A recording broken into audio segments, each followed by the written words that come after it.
கோவிந்தா கோவிந்தாங்கிற வார்த்தையை புண்படுத்தியும் அசிங்கப்படுத்தியும் ஒரு பாடல் ரிலீஸ் பண்ணியிருக்காரு. இப்போ நம்ம பெருமாளை பற்றியோ இல்லை கோவிந்தாவை பற்றியோ நம்ம கிண்டலாக பண்ணி தான் சொல்லலாம். இந்து மதத்தோட எல்லா மக்களும் மனசையும் புண்படுத்தும் விதமாக இந்த மாதிரி வெளியிட்டு இருக்காங்க. அதனால அவர் மேலே சட்ட நடவடிக்கை எடுக்கணும். நடிகர்கள் சந்தானம் மற்றும் ஆர்யா உட்பட டிடி நெக்ஸ்ட் லெவல் படக்குழுவினர் மீது சட்ட ரீதியான நடவடிக்கை எடுக்க வேண்டும். கிழக்கு மாவட்ட பாஜக லீகல் விங் செயலாளர் அஜித் சாக்கு என்பவர் தனது ஆதரவாளர்களுடன் சேலம் மாநகர காவல்துறை ஆணையர் அலுவலகத்தில் நடிகர்கள் சந்தானம் மற்றும் ஆர்யா உள்ளிட்ட படக்குழுவினரின் மீது சட்ட ரீதியான நடவடிக்கை எடுக்க வேண்டும் என்பதை வலியுறுத்தி புகார் மனு அளிக்க வந்திருந்தனர். கோர்ட் என்ன சொல்லுது, அப்புறம் சென்சார் சர்டிபிகேட் அவங்க சில ரூல்ஸ் அண்ட் ரெகுலேஷன்ஸ் வச்சிருக்காங்க. அவங்க சொல்றது மட்டும் தான் தமிழ் சினிமால பண்ண முடியும். ஒரு கோர்ட் சொல்றதா நம்ம செய்ய முடியும். இந்த பாட்டு அந்த படத்துல இருந்து நீக்கணும். போறவங்க வரவங்க சொல்றதெல்லாம் நம்ம கேட்டு எதுவும் செய்ய முடியாது. அது கிண்டல் கிடையாது. அதாவது நிறைய பேர் நிறைய விஷயங்கள் சொல்லுவாங்க. பாக்குறவங்க எல்லாரும் அவங்களோட சஜஷன் சொல்லுவாங்க, இது சரியில்லை, அது மாத்தணும், இது பண்ணணும். பட் அது எல்லாத்தையும் நம்ம எடுத்துக்க முடியாது, அப்படி வாழவும் முடியாது. கோவிந்தான்னு சொன்னா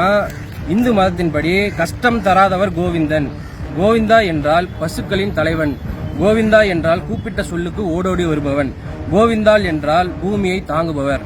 கோவிந்தா என்றால் தேவர்களால் துதிக்கும் தேவாதி தேவன். இப்படின்னு எண்ணற்ற வார்த்தைகளுக்கு இந்த கோவிந்தாங்கிற வார்த்தைகளுக்கு அர்த்தம் இருக்கு.